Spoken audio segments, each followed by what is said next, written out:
네, 안녕하세요. 저는 김준일이고요. 김광희 기자가 오늘 개인 사정으로 하루 휴가를 가서 제가 오늘 대신 진행하게 됐습니다. CBS 보도국이 낳은 히트 상품이라는 제가 얘기를 들었어요. 아, 이 지지율 대책이에요? 그럼요. 정말요? 이번에 처음 듣는 얘기인 것 같은데. 지금 제작 PD가 바깥에서 지금 빵터를 먹고 있어요. 아, 그렇군요. 네, 저희도 듣지 못하는데. 네, 아니 보도국이 변변치 않거든. 지금까지 이게 최고의 히트 상품이다 이런 얘기가 있어요. 근데 진짜 엄청난 일을 저희가 이뤄냈습니다. 아, 그렇죠. 어떤 거요? 지금 거의 2달 만에 조회수 1만을 지금 넘겼어요. 그러니까 동접자 100명에서 시작했는데 진짜. 조회수 1만까지 계속 안 나오고 동접자 6천, 7천, 8천이 맥시멈이었다가 예. 이제 1만 나오기 시작했어요. 알겠습니다. 일단 소개부터 하고요. 자, 김남국 더불어민주당 전 의원 나오셨습니다. 안녕하세요. 네, 안녕하세요. 반갑습니다. 예, 이기인 개혁신당 최고위원도 나오셨고요. 안녕하십니까. 예, 김입니다. 장해찬 최고는 잠시 뒤에 좀 늦는 늦었어요. 개인 사정으로 늦는다고 해서 잠시 뒤에 올 거고요.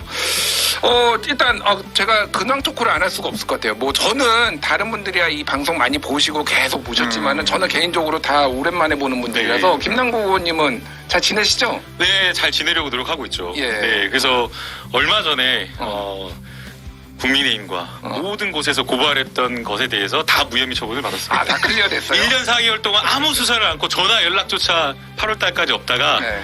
뭐 특별한 조사 없이 투자 경위만 고발된 건 한 8건 되는데요. 투자 경위 정도만 묻고 다 클리어됐습니다. 아, 그 코인과 관련된 그런 거죠? 네, 코인과 관련된 건 다 됐는데 근데 이제 보니까 사건 배당을 달리했더라고요. 그러니까 이 고발된 건으로 이게 뭘 할 수가 없으니까. 왜냐면 만난 게 없군요. 그냥 고래니까. 근데 이제 그러다 보니 형사부에서 특수부로 사건을 바꿔가지고 직인지해가지고 아주 신박한 논리로 가상자산이 신고 의무가 되는 대상도 아닌데도 불구하고 위기에 의한 공무집행 방해, 부실신고를 위기에 의한 공무집행 방해가 성립된다라고 해가지고 그걸로 또 기소를 한 겁니다. 검찰 수사 받아보니까 이재명 대표가 좀 억울하겠다 이런 생각도 드나요? 무지하게 억울하겠죠. 왜냐하면 이게 말이 안 되는 건데 그 뭐 10년 내에 그렇게 가상자산으로 이런 걸로 부실신고했다고 네. 수많은 공직자들 뭐 부실신고한 거 많이 나오잖아요. 알겠습니다. 예, 그런데도 딱 그걸로 1년 4개월. 알겠습니다. 일단 뭐 개인적인 일인데 축하드리고요. 네, 우리 기소를 축하하는 거예요. 재산신고 기소를 축하드립니다. 고맙습니다. 무혐의를 축하드리는 네, 변호사를 거예요. 좀 산책을. 코인 김남국 의원님 만나봤고요. 자, 개혁신당 우리 이기인 의원, 네. 이기인 최고 네. 어떻게 지내세요 요즘? 그냥 열심히 잘 지내고 있고 최근에 이제 제가 단체를 하나 만들었습니다. 단체요. 방송가 단체 혹시 만드신 거 아니에요? 아, 김준일 평론가님 맵네. 굉장히 맵다. 자, 어젠다 27이라는 단체를 하나 만들었어요. 예. 이제 당과는 상관이 없고 이제 우리 개혁신당이 추구하는 정치의 어떤 방향성이 자유주의 정당을 추구했으면 하는 생각이 있는데 그러니까 정당 내에서 목소리 내는 것보다 정치만이 아니라 사회의 다양한 현안들을 좀 다루는 단체가 필요하겠다 해가지고 저랑 예. 이제 문재인 대통령 시절에 청와대 행정관을 했었던 우리 이석현 전 보좌관이라는 친구. 예. 이 친구가 좀 특이한데 네. 허은하 대표의 보좌관도 했었었고 이재명 경기도지사의 메시지 팀장도 했었습니다. 예, 그러니까 들어본 것 여야를 같아요. 막론하는 예, 친구인데 네. 이 친구와 또 김진아 전 경기도의원이라고 해서 예. 세 명이 공동대표를 둬가지고 어젠다 27이라는 단체. 왜 그럼 이번에 창립을 해가지고 출범하시는 네, 거죠? 창립 특강 통해서 이제 예. 정규재 주필이랑 이선욱 작가 단단한 개인이라는 책에 이선욱 작가 모셔가지고 왜 우리나라의 어떤 자유주의 정치가 되지 않는가 그리고 PC 뭐 전 세계로 예, 예. 뒤덮고 있는 PC 문제 뭐 빼미 문제 뭐 이런 것들을 좀 종합적으로 다루면서 정당에서 어떻게 나아가야 하는지 정치인들이 어떤 걸 다뤄야 되는지 하는 창립 특강을 좀 했죠. 왜 27이에요? 2027년 대선. 아, 2027년. 원래 이게 아젠다 47이라는 게 네. 트럼프가 가지고 있었던 공약 47이라는 게 있어요. 거기에 이제 모티브를 가져와 가지고 2027년 대선 때 다뤄줘야 될 27가지의 현안을 우리가 다루겠다라는 예. 뜻도 있고 뭐 여러 가지 다양한 뭐 그럼 이제 시작하는 거면 네. 7분 사에 가서 4시에 꼭 매화나무를 심으세요. 진짜로. 제가 방송에서 얘기했지만 홍매화 단이라고 있습니다. 진짜로 중요해요. 아니 진짜로 너무나. 음모 성태, 음모가 아니라. 윤선, 아니, 지금 나도 취재가 무당 진영 그리고 농담이 아니라. 새벽 준일도 있어요. 홍매화 5인방이 있는데 뭐야. 여기에 이제 두 분을 모셔서 영태균 씨가 얘기하니까 이야기했대잖아요. 그 출세를 의미하는 이제 암행어사 출세를 의미하는 요 홍매화를 일부러 심었다라고 하잖아요. 영태균 씨가 얘기해서. 얘기인데 제가 지난번에 우리 MBC 뉴스하이킥 가서 전화를 해가지고 방송 나가서 7불사 제가 사무장이랑 통화를 했어요. 직접 연결이 돼가지고 물어봤더니 무슨 소리냐. 전통적 조계종 사찰에 샤머니즘 더 씌우는 게 말이 안 된다. 그분들 바빠가지고 얘기 끝나고 4시에 나무신 거 제가 갔는데 뭐라 하는 게 아니라. 홍매화 5인당 아니 진짜 사퇴하라. 너무 혐오 스타일이야. 너무 진짜 너무 용험해. 산으로 가면 안 돼. 예, 둘다 지금 다 여기까지 나와서 하자, 지금 여기까지. 지리산 갔다 올라왔어요. 내려갔다 제가 올라왔어요. 주말에 갈라 했다가 참았어요. 예, 안티피씨 이기인 선생 모시고 오늘 또 한번 얘기를 잘 해보도록 하겠고요. 제가 이거 지지율 대책회를 바빠서는 못 봤는데 한번 보니까 지지율에 전혀 도움이 안 되더라고요. 세 분이 얘기하는 게 각 정당에서 전혀 받아들일 만한 내용을 말씀하지 않으세요. 무슨 소리예요? 저는 형님 이야기한 거 듣고 와서 이렇게 해주는데. 아, 진짜? 본인 이야기 지금 디스하는 거 맞는 거예요? 방송 전에 우리 평론가님께서 이거 문제가 많다. 문제가 많아요. 이거 좀 진단하시더라고요. 아니 그러니까 지지율에 도움도 안 돼, 솔직하지도 않아, 재미도 없어. 그럼 이거를 왜 보느냐? 오늘 뭐가 돼도 솔직하든 재미가 있든 한번 텐션을 올려보자. 네? 알겠습니다. 저희는 텐션 너무 높아가지고 부담이 되는데 더 올리겠다라고 하는데. 알겠습니다. 자, 본격적으로 지지율 대책 회의 시즌2 시작하는데요. 문제는 오늘 이제 원래 갤럽 조사가 나와야 되는데 맞아요. 갤럽 조사가 이번 주 그리고 다음 주까지 쉬어요. 네. 그래가지고 이번에 가져온 거는 서울시 교육감 보궐선거 지금 여론조사를 좀 보겠습니다. CBS 의뢰로 KSOY가 지난 9월 30일부터 10월 1일까지 서울 거주 만 18세 이상 남녀 804명을 대상으로 조사를 했어요. 그런데 이제 정근식 후보가 진보 단일 후보죠. 그리고 여기가 29.7 사자 이제 대결인데 조전혁 보수 단일 후보가 23.3 그리고 윤호삼 6.2 최부선 5.0 뭐 여기를 뭐 진보로 보수로 윤호삼 분류하는 후보는 보수 후보로 분류되고 최보선 후보는 진보로 분류됩니다.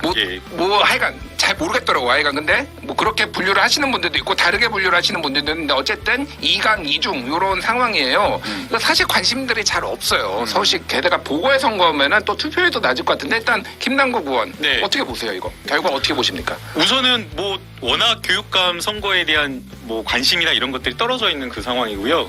이제 저도 이제 사실은 제가 원래 이제 대학 강의를 9년 이상 했고 원래 선생님을 하려고 했었거든요. 오, 그래요? 네, 꿈이 원래 선생님이었는데. 투자?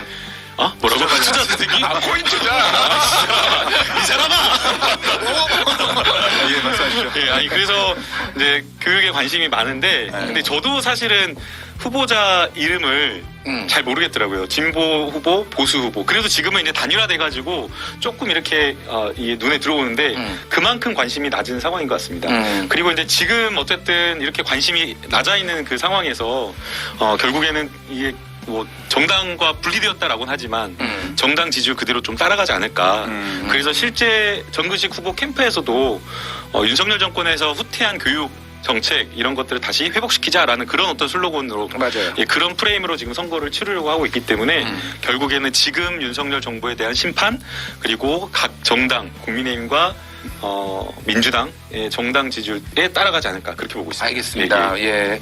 방금 나왔던 거 37.1하고 몇 퍼센트였죠? 그거는 이제 양자 대결 예. 32.5. 그러니까 이거는 오차범위 내요. 플러스 마이너스 4.6이 이제 오차범위니까 오차범위 내기는 하지만 어쨌든 정근식 후보가 근소하게 앞서고 있다. 이 정도로 보면 될 것 같고 어떻게 뭐 우리 코인 김남국 선생 분석에 동의하십니까? 일리가 있는데요. 사실 이 교육감 선거 자체가 이 진보 교육감의 사법적 문제로 일어난 보궐선거기 때문에 다수의 유권자들이 상식적으로 판단했을 때는 다시 한번 보수 교육감한테 기회를 줘야 되겠다는 생각이 있을 것 같은데 근데 그 반사 이익을 얻지 못하라는 건 전 두 가지 문제라고 보고 구도와 인물이라고 봅니다. 구도는 사실 지금 조전혁 교육감 후보의 성질 자체가 이 정부의 기조와 크게 다르지 않아요.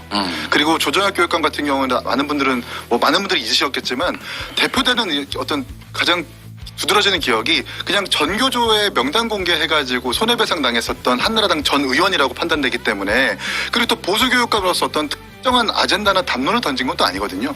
근데 구도적인 그런 문제가 있는 것 같고 또 제가 정책들을 좀 비교를 해보니까 이제 조전혁 교육감 같은 경우는 5대 정책이라고 해가지고 학력 신장 사교육비 경감으로 방과 후 수강권 100만 원 지급 이런 걸 내세우고 있어요. 그러니까 진보 정치인들과 진보 교육감들이 내세울 만한 공약들 그 이상의 그 이하도 아니기 때문에 그 변별력이 없습니다.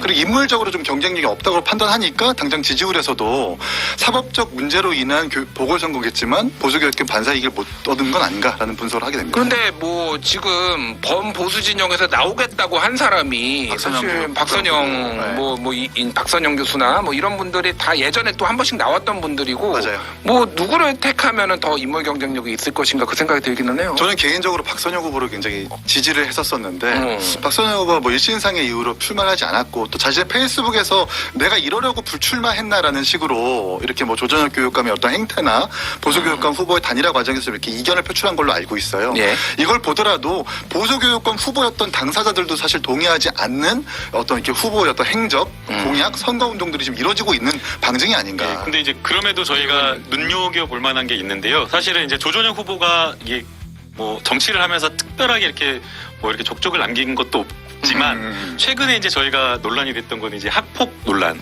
본인 이제 스스로가 이제 이야기를 한 거잖아요. 근데 학교에서 가장 학부모가 민감하게 생각하는 게 학폭 논란인데 예. 여기에 대해서 조정훈 후보가 그런 흠결이 있는데도 저 정도 차이가 1대1에서 한 4.6% 정도 차이인가요? 저 정도 차이가 난다라고 하는 것은 그만큼 이 선거에 관심이 없어서 그냥 정치인에 대한 인지도 그리고 양 보수와 진보의 어떤 진영이 결집해서 저 정도 지지율이 나오고 있는 거 차이가 아닌가? 적게 난다고 차이가 적게 나는 거죠. 저 정도라면. 왜냐하면 학폭 논란이 있는 그 뭐 턱을 뭐 깨버렸다나? 턱을 쳤다고 해가지고 전학 갔다라고 그런 게 있잖아요. 예. 그런 논란이. 그런 후보인데도 불구하고. 예. 저 차이면 굉장히 적은 거죠. 어떻게. 이 여론조사에서 이제 서울시 교육감 보궐선거 성격에 대해서 이제 물어봤는데 윤석열 정부의 교육정책 평가라고 한 사람이 42.8% 그리고 조희연 전 서울시 교육감의 교육정책 평가라고 한 게 28.3%니까 정부 따라가는 거죠. 예, 그대로 지금 지지율 그냥 정부 국정수행 지지율이나 정당 지지율 비슷하게 이제 가는 거 아닐까. 네. 뭐 이렇게 되면은 소위 말해서 진보 쪽에 좀 더 유리하게 되지 않나 뭐 이런 평가들이 나오는 것 같아요. 예, 아무도 관심이 없네요. 우리 정치자들도 아무도 이거에 대해서 댓글에 달고 있지 않아요, 지금. 뭐 그 두 후보를 알고 있다. 어떤 정책이 기억에 남았다는 네. 댓글은 온데간데 없고 누구를 지지한다 이런 거 하나도 없다. 이기만 있어, 이기. 이기만 있어. 이기 교육감 출마해야겠네, 이거. 이긴 응원한다, 존경한다. 이거 이긴 TV예요. 이게 이긴 TV 아니야? 백년지대계라고 하는데 교육감 선거에 이렇게 관심이 없다라고 하는 거는 교육감 후보 당사자들이 반성해야 되는 지점이다. 그렇다. 생각합니다. 알겠습니다. 예, 빨리 다음부터 저기 지지율이래. 저기 동접자 떨어지기 전에 빨리 다음 시간 넘어가도록 하겠습니다. 자, 김건희 여사 공천 논의 논란 요거 이제 김건희 명태균 요거 좀 얘기해 볼게요. 김건희 여사가 지난 4월 총선을 앞두고 명태균 씨와 국민의힘 공천 문제를 논의하는 내용이 담긴 텔레그램 메시지가 이제 공개가 됐습니다. JTBC가 명태균 씨 찾아가가지고 이제 이거를 확인을 했고요. 그리고 이준석 의원도 개혁신당 이준석 의원도 내가 보기에 이게 맞다 이렇게 또 CBS 김현정 뉴스실에서 얘기를 했죠. 이제 대통령실에서는 뭐 허장성세가 있는 인물이다. 그리고 공천 개입 혹은 사실 무근이다라고 얘기를 했는데 저거를 이제 공천 개입으로 볼 수 있을지 뭐 이것도 논란이 있어요. 단수는 나 역시 좋지. 이게 어떻게 공천 개입이냐 이런 뭐 국민의힘 쪽에서는 또 말씀을 그렇게 하십니다. 자, 일단은 어떻게 보세요? 지금 상황에 대해서. 그러니까 개입이라고 하는 것에 대한 어떤 정의를 어떻게 내릴까 이것인데요. 개입이 반드시 성공을 해야지 개입이냐라고 하는 것은 아니라고 봐요. 2022년도에 당시에 2024년 지난 공천에서 경선에서 어떻게 됐는지를 생각해 보면 예. 사실은 저때 김건희 여사를 포함한이겠죠. 대통령실에서 친윤계 인사를 공천을 하고 싶어 했지만 당시 이제 한동훈 대표 비대위원장이 그것을 이제 커트하면서 사실은 뭐 비례대표 순번이라든지 이런 것과 관련돼서 충돌이 있었고 또 공간위에서 한동훈 대표가 추천한 위원들과 또 친윤계에서 추천한 위원들 거의 대리전 양상으로 그 안에서 난리가 났었잖아요. 네. 그래서 사실은 김건희 여사가 개입을 하고자 했음에도 어떻게 보면 그때 그 당시 그 상황이 그 의사를 관철시킬 수 없는 구도였다. 한동훈 대표가 컷해서 그런 상황이고요. 그럼에도 반드시 짚고 넘어가야 될 것은 지난주 두 사람은 없었을 것이라고 이야기를 했는데 저 때는 없었을 수 있어요. 2024년은. 그러나 다른 텔레그램 말하는 거죠? 아니요. 다른 텔레그램이 아니라 2022년 재보궐선거는 너무나 거의 너무나 진짜 이게 있었을 거라고 추론할 수밖에 없는 증거들이 너무 많아요. 왜냐하면 당시 뭐 김영선 의원 공천 받는 과정에서도 다들 의아했었거든요. 10년간 쉰 사람 나이도 많고 다 잊혀져가는 인물을 연고도 없는 사람을 서울에서 수도권에서 데려다가 저 밑에 창원 경남으로 내려꽂고 그 다음에 그 과정이 이상하다라고 했는데 보니까 이론 한 자리도 틀리지 않게 거의 매달 해가지고 하루 이틀 차이로 해가지고 현금으로 해가지고 일종의 공천의 대가로서 갖다 줬다는 현금을 갖다 줬다는 의혹 있잖아요. 거기다 더해서 그 다음에 명태균 씨가 직접 노치까지 있잖아요. 공천 어떻게 받는지 아니야라고 하면서 김영선 의원을 협박하다시피 압박하는 그리고 또 보좌관, 그 의원실의 보좌관과 명태균 씨의 측근이라고 하는 강모 씨의 인터뷰가 이런 것들이 있기 때문에 최소한 2024년에는 아마도 개입을 하려고 했지만 영향이 좀 차단된 건 아닌가 이렇게 봐야 되는 거고요. 2022년 6월 보궐선거에는 상당한 영향력이 미쳤다라고 볼 수밖에 없다라고 생각합니다. 그럼 김남국 의원은 보시기에 이거는 빨리 수사를 들어가야 된다. 뭐 이렇게 보시는 거예요? 수사를 들어가야 되는데 창원지검이 과연 수사 의지가 있는지 모르겠어요. 너무나 구체적인 뚜렷한 증거들이 있어서 제보자의 증언도 있고 해서 선관위에서는 조사를 다 끝마치고 작년 12월에 그 올해 1월 2일인가 작년 12월 말 올해 1월 2일인가 9개월 전에 이미 이것을 수사를 했다라고 하는데 이제서야 지난주에 압수수색을 한 거예요. 압수수색을 했는데 너무 뒤늦게 압수수색을 했는데 휴대폰 뭐 9시 만에 돌려줬다는 거 아니에요? 명태균 씨 휴대폰. 명태균 씨 휴대폰 그러니까 깡통폰으로 깡통폰이 없다고 하더라도 포렌직을 해서 살려지는 경우도 있을 수 있잖아요. 그러니까 지금은 안 보여서 지워졌다고 했지만 예컨대 뭐 최상병 사건도 다 지워졌다고 했는데 공수처에서 3개월 만에 살렸잖아요. 예. 그래서 그렇게 포렌직에서 살릴 수 있는 그 가능성이 있는데도 불구하고 압수수색 또 뒤늦게 하고 핸드폰도 그냥 9시 만에 돌려줘 버리고 이러니 알겠습니다. 과연 수사가 제일 잘 될 수 있을까 걱정인 거죠. 예. 그러니까 검찰 수사가 본격적으로 될 수 있는지 못 믿겠으니 그래서 특검을 가야 된다. 뭐 이렇게 좀. 그 결론이 그렇게 저는 말 안 했는데 자연스럽게 가버리네요. 아니 그러니까 아니 논리가 그렇잖아요. 논리가. 예. 검찰 수사가 안 될 것 같으니 지금 정치자금법 수사를 넘어서 여기까지 우리가 들여다보겠다. 창원지검이나 검찰 뭐 중앙 대검에서 이런 의지를 밝혀야지 수사를 지켜볼 텐데 그런 논리시잖아요. 그럴 수밖에 그러니까 없는 거죠. 알겠습니다. 예. 이진 의원은 어떻게 보세요? 이걸 공천 개입이라고 보기에는 아직은 무리가 있다. 적어도 두 가지 증거는 나와야 될 것 같아요. 두 가지 증거 어떤 거? 이제 김건희 여사 측이 대통령, 그러니까 국민의힘 공관위 측에 김영선 의원을 이리저리 꽂아라 빼라 넣으라고 하는 그런 텔레그램 내지는 녹취가 나와야 된다. 그리고 당사자들의 인정이 나와줘야 된다. 요 정도 두 가지 증거가 나온다면 확실하게 공천 개입이라고 단언하고 수사를 할 수 있을 것 같아요. 근데 뭐 사실 청원에서 수사 의지가 없는 건 저도 동의를 해요. 왜냐하면 저도 헌병 수사과를 지내봤지만 포렌식이라는 게 일시적으로 빨리 끝나는 게 아니거든요. 하루 반나절 이상은 더 걸려가지고 뽑아내고 해야 되는데 9시간에 돌려줬다는 것은 좀 이해가 안 되고 다만 이제 지금 이번에 국회에서 처리한 특검법 제가 자세하게 살펴보니까 김건희 여사의 22대 총선 공천 의혹이라고 담겨 있어요. 이게 최혜병 특검이나 도이치모터스나 이런 사항들뿐만 아니라 법사위원장의 대안으로 반영되면서 본회의를 통과한 건데 그 내용을 보니까 김건희 여사의 22대 총선 공천 의혹까지 돼 있기 때문에 이 특검을 통해서라도 뭐 진실이 밝혀져야 된다 이렇게 생각합니다. 그렇군요. 거기에 이제 특검법에 보면은 추가로 제기되는 의혹에 대해서도 할 수 있다 뭐 이런 식으로 좀 열려. 원래 이제 상정된 것은 김건희 여사의 공천 개입 이전에 상정을 했었기 때문에 이런 예상이 없다가 이런 내용이 없다가 법사위원장의 대안으로 이제 반영돼가지고 본회의 통과하거든요. 거기에 이제 정확하게 정확한 뭐 조항은 기억이 안 나지만 김건희 여사 22대 총선 공천 개입 의혹이라고 담겨 있습니다. 그러면은 이긴 최고는 이 특검법에 대해서는 찬성하시는 건가요? 아니 저뿐만 아니라 저 개혁신당 3명의 의원들도 본회의에서 찬성 표결을 던졌기 때문에 뭐 최혜병 특검, 도이치모터스, 명품백 그리고 이 공천 개입 의혹에 대해서 찬성을 한 거죠. 알겠습니다. 이제 이것만 있는 게 아니라 잠깐만. 예. 우리 쉬었다 가면 안 될까? 그래요? 예. 예찬이 왔대. 반가. 잠시만 쉬고 가겠습니다. 예. 예.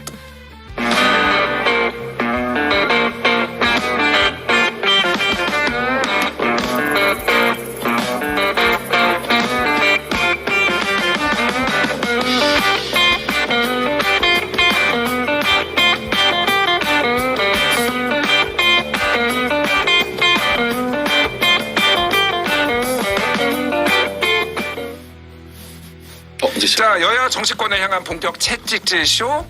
발음이 어렵다. 채찍질 쇼. 김건희 기자도 맨날 틀려요. 채찍질 쇼. 지지오 대책의 시즌 2. 자, 장해찬 전 국민의힘 최고위원 오셨어요. 안녕하세요. 네, 안녕하세요. 장혜찬입니다. 오랜만이에요. 그러니까요, 진짜. 궁금했어. 네. 네, 저번에 국민의힘에서 나 고발해가지고 나 저번에 우리 서울 서부경찰서 거기 이제 조사받으러 갔는데 무혐의 나왔어요. 무혐의 불기소 나왔는데 그 형사님이 장해찬 최고 것도 같이 하고 있더라고. 그래서 아니 여기 뭐 고소 모임이에요? 이렇게 다들 이렇게 성사만 걸려 있는 사람들 어떻게 되고 있어? 뭐 옛날 선거법 위반 그거. 저는 그 고소장 수집가로서 뭐 이때까지 고소 고발 당한 거 반 정도는 털었고 예. 몇 가지는 송치돼 있는 거 있고요. 예. 뭐 아마 이제 기소될 수도 있겠죠. 공직선거법 같은 경우는 10월 10일이 기한이니까. 예. 그러면 또 재판 또 잘 받고. 그 학력표기 말씀하시는 거죠? 네네. 그래서 이 정치인으로서 할 수 있는 모든 경험을 최근 한 2년 사이에 압축적으로 하고 있습니다. 법원도 가보고 해야 되는 거 아니겠어요? 아, 예, 예. 네. 아니 그래서 같은 동네 산다는 얘기예요. 비슷한 동네. 같이 고발이 들어와서 저희 은평구에 같은 동네 산다. 이 그거 안 얘기하면서. 바꿔주는 데도 있더라고요, 근데. 모르죠. 뭐 주소지로 관할을 안 해주는 어. 경우도 있고 막 그렇더라고요. 그렇습니다. 어쨌든 그래서 제가 좀 텐션 좀 오늘 끌어올리자. 이거 그러니까 우리 세 명은 자주 가잖아요. 네. 수사기관이나 이런 사법기관에 좀 더 강해져야 돼. 저는 고발 당사자로 자주 갑니다. 아 그래요? 네. 그 고발을 하러 가는 거잖아요. 성남시 의원, 경기도 의원 때 하도 많이 고발을 아니다. 고발을 많이 당했다. 당해봤어요? 예. 다 같이 우리 노하우도 공유를 하고 그렇게 송사 하더라고요. 다인방. 예. 자, 우리 진짜 장해찬 전 최고 오셨으니까 장해찬 최고한테 좀 얘기 들어볼게요. 자, 우리 그 얘기하고 있었어요. 그러니까 김건희 여사 JTBC가 보도한 이제 김건희 여사 이 텔레그램. 네. 이제 저기 명태균 씨가 JTBC 기자한테 보여줬다라는 건데 네. 단순은 나 역시 좋지. 그리고 기본 전력은 경선이 돼야 되고 김영선 의원이 약체 후보들을 만나서 설득해 나갈 수밖에 없다. 이거를 공천 개입으로 볼 수 있느냐 없느냐. 여기는 공천 개입이다. 여기는 아니. 조금 저거는 제가 봤을 때는 저 텔레그램은 공천을 거절하는 걸로 해석을 해야 돼요. 김건희 여사가 9차례 텔레그램을 명태균 씨가 보냈는데 2022년은 공천 개입이다. 저거는 제가 봤을 때 저 텔레그램 정황만으로 봤을 때에는 김건희 여사가 안 된다 원칙적으로 거절하고 있는 것으로 보여요. 그러나 그 외의 대화가 더 있을 가능성이 높고요. 그 다음에 그 전에 있었던 22대 보궐선거 같은 경우에 21대 보궐선거는 그때 같은 경우는 너무나 정황이 굉장히 뚜렷하다라는 거예요. 알겠습니다. 그건 부인하기가 쉽지 그리고 않아 보여요. 앞뒤에 좀 더 이제 정황이 나와야 된다라고 얘기하셨고 이제 추가 증거가 필요하다. 그리고 맞아요. 본인의 자백이 좀 필요하다 얘기를 했고 어쨌든 장해찬 최고는 근데 일단 우리가 자꾸 섞어서 말하니까 혼란이 생기는데 김남국 의원님 말씀하신 것처럼 22년과 24년 일단 따로 떼서 보고 따로 떼서 보자. 일단 24년이 이게 처음에 뉴스토마토 보도 나오고 처음에 문제가 된 거였잖아요. 근데 24년 거는 김남국 의원님 말씀처럼 명확하게 나는 공천에 개입할 수 없다. 라고 선을 그은 게 그 텔레그램이 오히려 증거다. 그리고 이것이 바로 답장한 게 아니라 9번이나 연락을 했는데 사람인 이상 9번은 어떻게 씹습니까? 5번 한동훈 그 대표가 얘기할 줄 일십한 것도 그 그것도 얘기할 거의 줄 기레스 가야 돼. 나 같은 사람은 마음 약해서 2번도 못 씹어요. 네, 그 얘기할 근데 9번이나 하니 한 번은 답장은 해줘야 되는데 아 이거 나도 마음은 그렇지만 이거 안 된다 내가 개입할 수 없다라고 했기 때문에 저 텔레그램 자체가 사실은 공천 개입이 아니라는 오히려 확실한 증거인 거죠. 자, 근데 저기에 제가 거기에 반론을 할게요. 아까는 동의하더니 아니, 저 텔레그램만 그렇게 보면 거절하는 걸로 볼 수 있지만 명태균 씨가 왜 김건희 여사에게 공천을 부탁했겠냐라는 걸 생각해 봐야 돼요. 22대 보궐선거 들어갔을 때 지금 보게 되면 명태균 씨가 아예 공천과 관련되어서 내가 해준 것처럼 하고 실제 그 대가로 해당되는 돈을 현금으로 뽑아가지고 이론 한 자리 틀리지 않고 다 받았단 말이에요. 그리고 또 지금 보좌관 이야기에 따르면 아예 의원실에서 공무원들까지 데려다 놓고 공적인 일 하는데도 상석에 앉아가지고 의원을 막 하대하고 함부로 하고 김영선을 그렇게 했다란 말이에요. 그러면 이거를 어떻게 해가지고 받아왔냐라는 거예요. 근데 이 부분에 대해서 공천 안 해줘도 된다라고 김영선 의원한테 직접 말하는 명태균 씨 말이 나와요.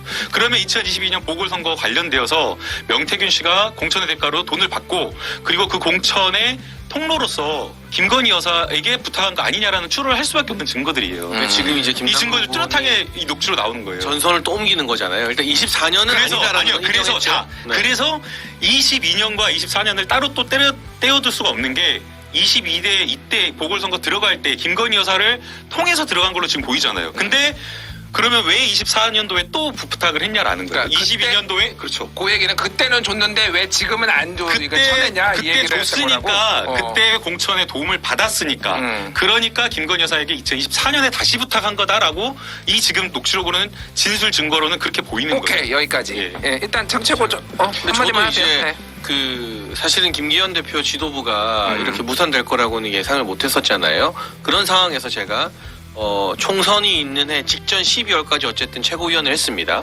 그러다 보면 정말 별의별 사람들뿐만이 아니라 심지어 현역 국회의원들도 어떻게든 자기 공천에서 유리한 포인트를 하나라도 획득하고자 당 대표는 말할 것도 없거니와 저 같은 막내 최고위원에게까지 연락이 자주 오고 밥 먹자고 하는 분들이 정말 너무너무 많았어요. 현역 국회의원들 중에서도. 그러니까 명태균 씨처럼 소위 말하는 뭐라고 표현해야 될까요? 브로커라는 표현은 본인이 기분이 나쁠 것 같고 정치권에서 활동하는 뭐 기획자 이런 분들은 정말 약간의 옷깃만 스친 인연이 있어도 연락하고 뭐하고 그래서 결과적으로 잘 되면 이건 다 내 덕분이다 하고 광 팔고 이득을 얻고 이게 이분들의 어떤 그 허장성세. 로직인 거잖아요. 그렇게 활동을 하시는 거고 그리고 이분은 실제로 어느 정도 실력은 있었던 분 같아요. 조원진 대표나 이렇게 경남권에서 활동했던 분 이야기 들어보면 예. 그러니까 그 일환이지 지금 나온 걸 가지고 뭔가 의심된다는 것까지는 전 오케이. 그런데 스모킹건이나 이런 게 전혀 안 나왔는데 막 난사를 하고 있어요. 처음에는 24년 공천이었다가 그 다음에는 홍매화에 뭐가 있다 했다가 22년 갔다가 마구잡이로 어떤 증거도 없이 난사하고 있고 뉴스토마토는 최소한의 캡처본조차 없는 채 설익은 보도를 했다는 게 드러났고 그 보좌관이 들었다는 김건희 여사와의 어떤 그 녹취 이것도 지금 제가 파악한 바로는 그 녹취본이 지금 현재 언론사에는 확보가 안 되어 있다고 하거든요. 그러면 아무 증거도 없이 그냥 의심만 되는 정황 가지고 단정을 지어서 말하는 건 너무나 설익은 거다. 자, 지금 잠깐만. 이거는 이제 발언권을 좀 균등하게 줘야 돼. 이게 최고자. 김남국 최고의 일반적인 최고는 추론, 아니래요. 전 최고? 아니, 최고는 아니죠. 전 의원 출신. 김남국 의원의 일반적인 추론도 전 일리가 있다고 봐요. 그런데 그렇다고 해서 장례찬 최고의 이 반론이 일리가 없냐? 그것도 아니에요. 합리적이야. 근데 정확하게 우리가 팩트로 봐야 되면 이 명태균 씨가 어떤 사람이냐? 5년 전에 사기 혐의로 집행유예 받은 사람이에요. 창원시청에서 맞아요. 나 시장의 친구가 잘 알고 있어가지고 나를 통해서 인사상의 이익을 줄 수 있다고 얘기했다. 그게 다 했어요. 느그 시장하고 다 했어. 나 능수형 다 했어. 이런 사람인데, 사우나도 하고 뭐 비유를 하자면 약간 이재명 대표의 김인섭 씨의 하위 호환? 권한과 책임은 없는데 말로써 장사해가지고 자신의 이득을 취하는 그런 사람으로 보여요. 왜냐면 어저께 MBC 보도를 통해서 봤듯이 나에게 김건희 여사가 아크로비스타를 주기로 했다. 라는 말을 했어요. 말도 안 되는 소리야. 그러니까 아크로비스타 집을 주기로 했대요. 그게 전 상식적으로 잘 이해가 안 가요. 그리고 치맥회동 같은 경우에도 제가 치맥회동 그 장소를 섭외한 당직자가 누군지도 알고 있거든요. 근데 치맥회동은 자기가 했다고 얘기를 하고 있어요. 그러니까 이걸 종합해 보면은 허언증이 있다. 허언증뿐만 아니라 그 일반적인 추세와 흐름상 김영선 의원이 공천되는 게 맞는데 공천되고 나서 그 결과를 두고 야 이거 내가 했어. 그러니까 내가 했으니까 돈 갖고 와. 라고 해서 정보 장사를 하고 그렇게 불법적으로 활동하는 사람일 수도 있는 거예요. 김영선이 바본가? 그러니까 제가 그 말 하려고 저는 그래서 김영선 의원이 자 거기서 김영선 의원이 바보인가? 이렇게 상식에 반하는 보세요. 이야기를 한다니까. 김영선 의원이 바보인가 생각했을 때 전 아이, 바보라고도 생각되는 게 진짜. 수존물을 퍼먹는 사람이란 말이에요. 수존물을 퍼먹는 사람이란 말이에요. 너무 이걸 인식 봐도 공격 아니야, 그거는? 바보라는 말을 먼저 했으니까. 그러니까 그렇게 좀 오인하고 잘못된 생각을 하는 의원을 이용해가지고 자신한테 금전적 이득을 취할 수 있는 사람이 일 수 있다. 왜냐하면 과거에 그런 아이고. 사기죄 혐의로 집행유예 받았던 전력이 있는 사람이기 때문에 그런 가능성조차도 우리가 배제하면 안 된다. 요 이야기를 네, 두 사람이 그거. 공이 3주 전에 했어요. 역시 명태균이라고 한 사람. 아니 두 사람 공이 됐어. 3주 전에. 그게 평가도 안 돼. 아니 왜 칭찬하는데 왜? 자, 오디오 겹쳐. 자, 명태균 씨를 이 3주 전에 실드 떴던 내용이에요. 명태균 씨는 그야말로 그냥 허장선세 여의도에 그냥 이런 사람 세고 셌다라고 하면서 블러핑한 사람이다라고 두 사람이 얘기를 했는데 제가 그러지 않을 거다 그랬잖아요. 이미 지금 그럴 수 있는 단계를 넘어섰어요. 지금 명태균 씨와 관련되어서 너무나 많은 증거들이 나왔어요. 명태균 씨가 윤석열 검찰총장이 이준석 대표 만날 때 이준석 대표한테 직접 연락한 사람이 명태균 씨라는 거예요. 심지어 그 자리에 같이 김건희랑 4명 왔는데 명태균 씨도 나왔대요. 그건 이준석 대표가 부인했습니다. 아니라고. 아니라고 언제 또 아니라고 그랬어요? 김건희 여사 본인이 라디오에서 라디오에서습니다 이준석 의원의 표현은 뭐였느냐? 그 자리에 윤핵관보다 더 가까운 분이 있었다 했는데 그게 어쨌든 언론에서 연락은- 명태균 씨를 오인한 건데 그거는 연락은- 김건희 여사고 그래요? 그 그럼 연락은- 7월에 만남은 제가 알고 있어요. 왜냐하면 제가 이미 대통령님을 모시고 일할 때 그게 성사했던 만남이라 언제 어디서 그날 음식 먹은 메뉴까지도 저는 다 알고 있는데 연락은 명태균 씨가 했다는 거 명태균 아니에요? 씨가 없었습니다. 명태균 씨가 연락했다는 거 아니에요? 뭐 연락 여부는 연락은 명태균 씨가 해서 의사를 전하는 사람으로 생각했다라는 게 이준석 대표 지금 진술 아니에요? 이야기? 그렇죠. 그 다음에 안철수 진술 이야기보다는 이야기라고 이야기 했어요. 안철수 대표와 단일화할 때도 역시나 마찬가지로 직접 안철수 대표 실무진과 여러 가지 아주 구체적인 이야기들을 조율하면서 다 구체적인 어떻게 할 때 1단계, 2단계, 3단계 나눠서 이렇게 하면서 실무까지 했던 사람이에요. 그렇기 때문에 지금 이 명태균 씨를 단순하게 그냥 여의도의 허풍쟁이 이렇게 말할 수 없다는 거예요. 그렇기 때문에 여기까지. 그 말 할 때마다 다 반박하잖아요. 자, 그러니까, 아니라고, 그러니까 이거 진짜 아니 짱이고. 왜냐하면은 더 얘기한다고 해도 이게 평행선에 달리지 그렇지. 이게 더 우리 시청자들한테 설득이 되지는 않아요. 사실 이 정보들이 그리고 우리 정치 고관여층 시청자들은 다 아시는 거니까 더 얘기 요거 말고 다음 주제로 좀 넘어가면 좋을 게 왜 좋냐면은 지금 방금 본회의 지금 투표 시작했대요. 아하. 예, 방금 시작했으니까 세 분한테 그거 여쭤볼게요. 어쨌든 지금 이런 상황이고 아직 뭐 증거가 드러났다 드러나지 않았다 논란도 있지만은 이런 상황에서 이제 최상병 특검, 김건희 특검 그리고 이제 지역화폐법 요 표결 재의결 투표 들어갔습니다. 아, 이거 결과, 라이브를. 지금 라이브 지금 나오고 있네. 지금 야. 이거 우리 방송 중에 나올 수도 있을 것 같아요. 지금 그러네요. 결과가 잘하면 결과가 그렇게 빨리 안 나올 수도 빨리 있는데. 안 나올 것 왜냐면 같은데요. 가구 이런 거 잘못 쓴 거 가지고 또 논쟁 붙으면은 그거 가지고 1시간 더 싸울 수도 있지만 어쨌든 제가 좀 물어보고 싶은 거는 야 그거 보지 말고 이걸 보라고 나를 보라고 왜 라이브를 보고 있어. 한 20분쯤 나올 것 같은데요. 한 15분, 20분 끝날 자, 때쯤 나올 것 같습니다. 자, 예. 어떻게 결과 어떻게 될 것 같은지 먼저 이긴 최고부터. 방금 말씀드린 순간 김용태 최고가 이제 투표를 하러 들어갔는데 과거에 천하용인의 김용태라면 아마 찬성표를 던졌겠죠. 근데 아마 천하용인의 김용태가 아니기 때문에 지금 당내 소신파들이 목소리를 낼 수 없는 환경이긴 해요. 그리고 지금 윤 대통령의 임기가 너무 많이 남았어. 그리고 심지어 한동훈 대표가 최상병 특검이라든지 여러 특검법에 대해서 당내 어떤 의견 수렴 절차를 이렇게 거치지도 않았어요. 정확하게 어떻게 의견을 우리가 당론을 끌어가자라는 의견 수렴조차 하지 않았기 때문에 아직까지 국민의힘에서 특검법에 대해서 어떤 입장이 뭐 종합적으로 하나가 됐다라고 판단할 수가 없어서 지난번 특검 표결 때 재의결 표결 때 환경은 다르지 않다. 그렇기 때문에 비슷하다. 반론표는 딱 한 표. 안철수 의원.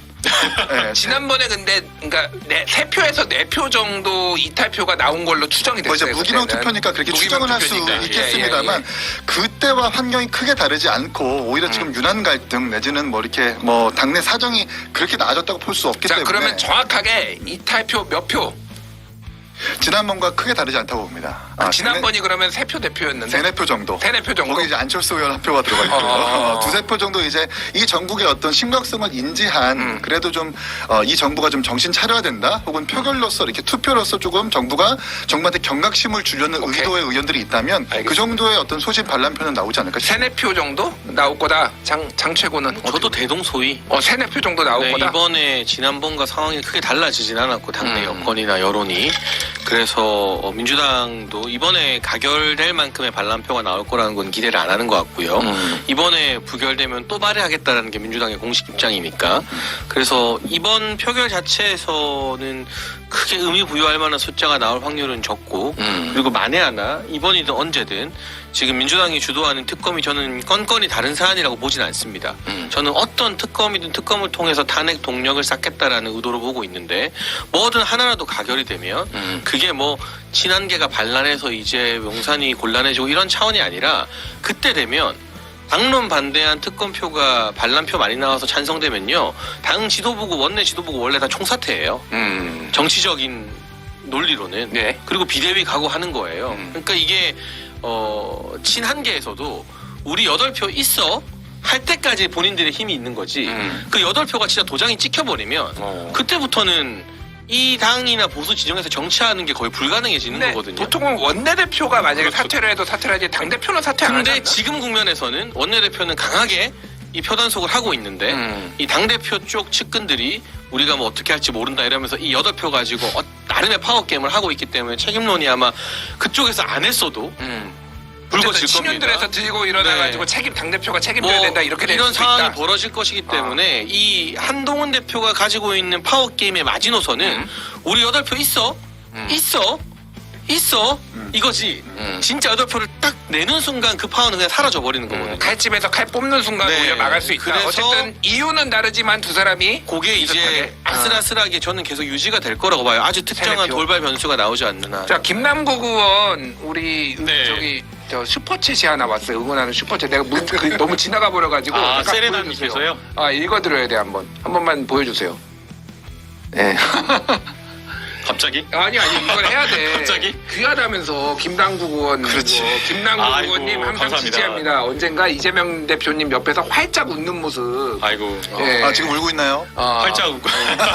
꼭 보고 싶다. 야, 너무 감사합니다. 얘기했습니다. 네, 이재명 대표님도 함께 활짝 웃겠습니다. 예, 네. 어쨌든 지금 상황을 보게 되면 이탈표 몇 표 먼저 그 얘기. 이탈표 몇 표. 비슷할 것 같아요. 또 세네 표야? 예, 그러니까 지금 한동훈 대표가 당 내에서 너무 고립되어 있고 이 최상병 특검과 김건희 여사에 대한 특검, 지역화폐법에 대한 이걸 당내에서 친한계 의원도 설득을 못하고 있다라고 해요. 그래서 지금 굉장히 어려운 고립무원의 상태라고 보고요. 만약에 자기가 본인이 8표를 모은다고 하더라도 그 다음에 국면이 뻔히 보이는 거예요. 지지 기반이 너무 없는 상태에서 이게 전면전 붙어가지고 윤석열 대통령과 차별화하는 그 길로 가는 게 아니라 아예 그냥 당내에서 전면전 파국이 벌어져가지고 쫓겨나는 그 계기가 돼버릴 수가 있기 때문에 제가 봤을 때는 그래서 한동훈 대표가 이거 해봤자 안 된다라는 것을 알고 어제 메시지도 세게 해서는 안 된다라고 이야기를 했던 것 같아요. 그런데 예. 만에 하나 이럴 이제 가정을 한번 해보자고 말씀 장 최고가 얘기를 했듯이 이게 만약에 가결이 되면은 그 비난이 한동훈 대표한테 돌아갈 수 있다라고 하면은 친윤 쪽에서 혹시 반대로. 친윤 쪽에서 찬성 던질 가능성 이런 거 없어? 그래서 통과될 가능성 없나? 그러니까 셋업 표결을 한 거죠. 그러니까 그러한 고도한 전략적 수가 국회 내에서 생각보다 잘 발휘가 안 되고 제가 지도부 경험해보니까 그리고 무엇보다 보수층에서는 특검 탄핵으로 이어지는 트라우마가 굉장히 강하게 남아있어요. 그러니까 이게 박근혜 전 대통령의 아픈 역사가 얼마 안 되잖아요. 그렇기 때문에 그 상처에 대해서 보수 진영에 있는 핵심 당원들이나 또 정치인들이 굉장히 민감하게 받아들이고 있기 때문에 요 표결을 가지고 정치적으로 뭘 어떻게 한다 저떻게 한다 이게 힘을 얻기는 힘들고요. 아까 안철수 의원 말씀을 잘 해주셨는데 안철수 의원은 과거에도 그렇고 지금도 뭐 최혜병 특검법 같은 경우는 찬성 표결 의사 밝히고 있잖아요. 근데 이게 예를 들어 정말 국민들에게 환영을 받고 보수층 내에서도 그게 맞다라고 한다면 안철수 의원이 그런 소신 행보를 통해서 주가가 더 올라야 되잖아요. 한동훈은 눈치 보는데 안철수는 소신 있네. 근데 최근에 주요 차기 주자 지지율에서 안철수라는 후보 목록이 아예 빠져버렸어요. 김문수가 올라갔더라고. 최근에 원래는 한 1, 2%는 잡히다가 1, 2%는 잡히다가 거기서 아예 빠져버렸거든요. 아니 갤럽 조사에서는 아니. 오세훈이 1%인데 아니, 김문수가 지금 2% 나왔어. 김건희 특검과 최상병 특검은 공이 60%, 65%. 김건희 특검 같은 제가 그걸 65% 부인하는 게 얘기하기 아니라 때문에 보수 이 진영 여론조사를 내부의 놔두고 정서에서. 그러니까 요 여론조사를 놔두고 정치인 개개인에 대한 지지율로 해가지고 제 말은 이거를 그 판단하는 것 같지가 여론이 않죠. 논리적으로. 틀렸다는 게 아니라 그런 국민 여론이 있고 그게 저희한테 부담인데 보수 진영 내부에서는 이거를 찬성해서 당내 어떤 분위기를 깬다고 해서 그렇다고 보수 진영 내부에서 환영받는 이슈가 전혀 아니라 오히려 보수 진영의 트라우마를 건드리는 이슈이기 때문에 한동훈 대표 입장에서도 안철수 의원이 그렇게 독자 행보하는 걸 보고 오히려 반응이 더 안 좋잖아요. 그러니까 고도의 그런 네. 전략적인 투표가 이루어지기는 어렵다. 힘들고 어쨌든. 한동훈 대표 측에서도 여기서는 결정에서는 몸을 살릴 수밖에 없죠. 오케이. 일단 요거는 지금 투표가 진행 중이니까 빠르면은 우리 방송 중에도 끝나게, 나올 수 예, 끝날 있거든요. 때쯤 나올 것 같아요. 나올 수도 예, 있으니까 예. 결과 보고 다 세네표 말씀하셨어요. 네. 세네표 틀리면 문제 어떻게 해야 어떻게 책임질거야. 근데 지난번 특검 일주일 지나서 지난번 표결 재결 때와 단 한 가지 다른 건 김건희 여사의 도이치모터스 증거들이 좀 더 많이 나오고 있다. 굉장히 많이 그것도 나왔죠. 증거가 이제 그냥 뭐 일반적인 취재가 아니라 검찰발로 나올 것 같은 정도의 증거들이 나오고 있는 것 아니에요. 그 이제 이종호 씨와 연락을 40차례 주고받은 거, 그 김건희 여사의 계좌 관리를 했었던 민모 씨가 비공개 조사를 했을 때 그 당일날 연락을 주고받았던 것들, 뭐 이런 것들 보면은 이제 김건희 여사를 더 이상 커버하거나 두둔할 수 없다라고 판단하는 의원들이 있을 수도 있어요. 지난번 재결 표결 때도 확실히 이게 다릅니다. 그렇기 때문에 4-5표 내지는 맥시멈 7표, 6표까지는 가능하지 않을까. 왜 말이 바뀌어 갑자기? 생각해보니까 올라가니까 올리는 거야, 지금. 올라가니까 생각해보니까 조금 더 나올 법한 환경이기도 해요. 왜냐하면 김건희 여사에 대한 좀 더 입체적인 증거들이 더 나오고 있기 때문에 이런 것들을 좀 종합적으로 판단한다면 사실은 이제 그 국민 눈높이에서 상식적으로 판단하는 의원들이 예. 더 많아져야 되고 만약 그런 의원들이 있다라고 하면 당연히 이탈표가 나올 거라고 생각합니다. 근데 뭐 정치적인 어떤 민감한 그런 특검법 말고 지역화폐법 같은 경우에는 사실은 지금 내수가 너무 힘들잖아요. 그러니까 그거는 국내 내수 경기를 진작시키기 위한 중요한 어떤 정책 수단인데 이런 것까지 여야가 합의를 못한 것은 너무나 좀 안타까운 일인 것 알겠습니다. 같아요. 예. 예. 자, 어쨌든 저는 2주 전에 6표 이탈표 나올 거라고 예측을 한 바가 있어요. 잠깐만요. 2주 전에. 어. 그래서 뭐 모르겠어요. 그 사이에 또 정치적 상황이 많이 변해서 근데 보통 잘 틀리시는 편 아닌가요? 아예 맞춘 것도 없어. 맞춘 것도 매콤합니다. 굉장히 그러면 많아. 네, 5표. 저 이번 6표. 6표. 오케이. 자, 여기까지 하고. 네 표, 5표. 오케이. 자, 요 얘기 하나만 할게요. 우리 또 허은하 대표가 그 대통령 배우자법 뭐 이번에 만들자, 영부인법 만들자 이렇게 얘기를 했잖아요. 그러니까 이게 미국의 이제 사례를 좀 가져온 것 같아요. 미국은 공식적으로 1978년에 그 법이 이제 만들어져 가지고 아예 판례도 있어요. 대통령 배우자는 그러니까 저기다 공직자다 이런 판례까지 90년대에 있었거든요. 제가 물어보고 싶은 거는 그게 조금 이런 여사의 리스크나 이런 잡음을 해소하는 데 도움이 될까? 뭐 이런 생각을 한번 의견을 좀 들어보고 싶어요. 먼저 이거 이기인 의원. 이기 최고. 그 개혁신당 만들어지고 나서 정광석직 8번째 발표였는데 그거 제가 발표한 겁니다. 아 진짜? 네, 그다음에 언제? 이제 지금 와서 다시 허은하 대표가 했던 건데 그때 이렇게 이제 또 허은하 대표를 견제하나요? 아니 그게 아니고 이거 사실은 당대표 경제하는 틈에 아직도 들어와가지고 앙금이 남아서 숟가락 올리지 말라고 당대표 경제하는 거였는데 어쨌든 8번째 정광석직 제가 발표했던 근데 거고. 왜 존재감이 없어? 그 발표를 했는데 아무도 몰라 왜? 아니, 그때 많이 받았어요 기사. 아 그래요? 관심들이 없었었지. 이게 왜냐면 김건희 여사에 대해서 공방만 이렇게 주고받는 게 얼마나 소모적입니까? 이제 개혁신당이 이야기하고자 했던 것은 김건희 여사 이후의 영부인들에 대해서 그 반복적인 사태를 막아야 된다. 그러니까 사실 우리나라에서 영부인에 대한 어떤 국세 내지는 보조금, 그러니까 세금을 뒷받침할 수 있는 근거가 아무것도 없어요. 그러니까 사실상 엄밀히 따지면 그냥 사인 한 명일 뿐이에요.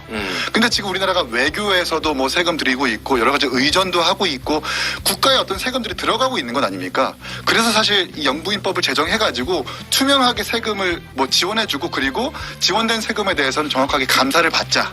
그래서 다시는 이런 논란이 없게 만들자라고 한 취지였던 것이었죠. 근데 이게 뭐 일장일단이 있는 게 프랑스 마크롱 대통령의 이제 그 영부인에 대해서 이런 법을 브리지트 제정하겠다고 마크롱. 했다가 국민적 저항을 받아가지고 실패로 돌아간 적이 있었습니다. 이게 왜냐하면 이런 향후에 어떤 이런 사태를 미연에 막자라는 그 취지보다는 왜 세금을 영부인한테 공식적으로 드리느냐 이런 근거를 왜 만드느냐라고 국민적 저항이 부딪혀가지고 부결된 적이 있었었거든요. 뭐 이런 상황도 우리 살펴야 된다 생각합니다. 차이찬 최고는 먼저 어땠어요? 먼저 저는 뭐 두분 지난주 다른 자리에서도 말한 바 있는데 내욕을 얼마나 살벌하게 했는데 친하기는 아니 여기 둘이 친한 게 아니라 네. 김건희 여사 친하니까 먼저 하시는 그런 거예요. 거예요. 내가 또 제발 잘했네. 저는 지난주에서 모 방송에서 이 질문 받고 굉장히 건강한 논의다라고 평가를 했어요. 이걸 이기인 최고가 처음에 먼저 한 줄은 몰랐는데 의미가 있어요. 의미가 왜냐하면 있다. 정권이 반복될 때마다 영부인 대통령 배우자에 대해서 설왕설래가 이어지고 이게 기준이 없기 때문에 예를 들면 문재인 전 대통령의 배우자인 김정숙 여사 같은 경우는 혼자 대통령 1호기 타고 인도 가고 그리고 영부인이 10대 기업 CEO들 불러서 청와대에서 오찬하고 이거 완벽한 월권 행위인데 그 당시 문재인 전 대통령 지지율이 높았기 때문에 좀 유야무야 넘어간 감이 있거든요. 예. 근데 마찬가지로 만약 김건희 여사가 혼자 1호기 타고 해외 나가거나 10대 기업 CEO 불러서 대통령실에서 오찬하면 지금 분위기에서 난리가 날 거잖아요. 난리 나겠죠. 그러니까 이게 기준이라는 게 정해져 있지 않고 대통령 지지율이 높으면 영부인이 좀 더 권한 행사 많이 해도 좀 넘어가고 대통령 지지율이 낮으면 조금 더 포커싱이 많이 되고 이 기준이 없어서 영부인들도 내가 어디까지 할 수 있고 어떤 행보까지 내가 대통령을 보좌하고 내조할 수 있는지가 좀 명확하지가 않잖아요. 예. 그래서 이걸 세금 지급의 관점이 아니라 영부인의 역할이나 권한에 대해서 명시적 법안을 마련하고 양당의 대선 후보들이 다음 대선 경선할 때 이걸 합의해서 통과시키면 좋은 선례가 될 것 같아서 어차피 이거는 지금 정권에서 적용하기에는 시간적으로 좀 무리가 있을 겁니다. 아마도. 아니 지금 국회에서 통과시켜서 대통령이 거부권 행사 안 하면 되는 거 아니에요? 뭐 그렇게 하지 말란 법도 없고요. 그러면 이제 양당이 같이 논의를 해야겠죠. 어쨌든 영부인 3당이 해야지 개혁신당이 발의했는데. 영부인은 동의 좀 해줘요. 우리가 동의할 수 있는 처지가 아니잖아. 나도 해주고 싶지. 우리가 장차차. 10분도 없는데 뭐 국회에서 바로 들어가자마자 여론을 만들어달라 이런 얘기겠지. 피차 발의 못하는 거 마찬가지잖아요. 예. 근데 저는 이게 되게 의미 있는 시도고 어. 뭐 개혁신당이 했다 해서 이걸 막 색안경 끼고 볼 것도 아니고 이게 김건희 여사를 타겟으로 했다기보다는 앞으로의 어떤 영부인 권한에 대한 거라 의미 있는 논의가 좀 진전이 됐으면 좋겠어요. 굉장히 우호적인 분위기. 어때? 근데 지금 이제 김건희 여사의 문제의 본질은 그 차원을 훨씬 아득히 뛰어넘는 것 같아요. 단순히 영부인으로서 활동하는 데에 선을 넘느냐 경계가 모호하냐 그걸 넘어서서 지금 김건희 여사에 대한 여러 가지 의혹들은 시중에는 이렇게 이야기하거든요. 윤석열 정부가 아니라 윤건희 정부다. 공동정부다라고 이야기를 하고 있고 부의원은 김건희 여사다라고 이야기를 하고 있거든요. 그 이야기가 사실은 저희가 여의도 정치 바닥에 있었기 때문에 1년 차부터 파다했는데 그게 3년 차에 거의 의혹들이 막 폭로가 터져 나오고 있는 그 상황이거든요. 그래서 김건희 여사에 대한 문제를 해결하기 위한 그 방법으로서 영부인법을 하자라고 하는 게 과연 이걸로 해결될까? 그리고 과연 김건희 여사가 필요하다고 생각할까? 난 이미 보좌진이 다 있는데 이렇게 생각할 수 있어서 이 문제는 사실 그걸로는 해결이 안 될 거라고 보고요.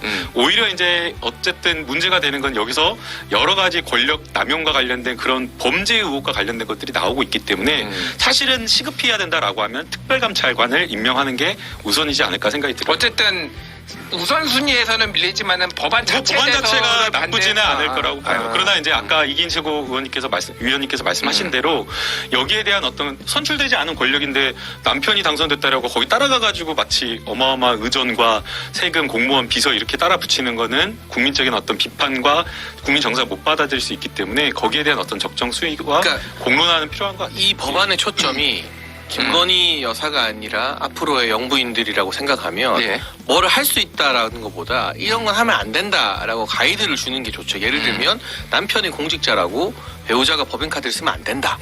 그리고 배우자가 남편 운전기사한테 시켜서 약을 대리 처방받으면 안 된다.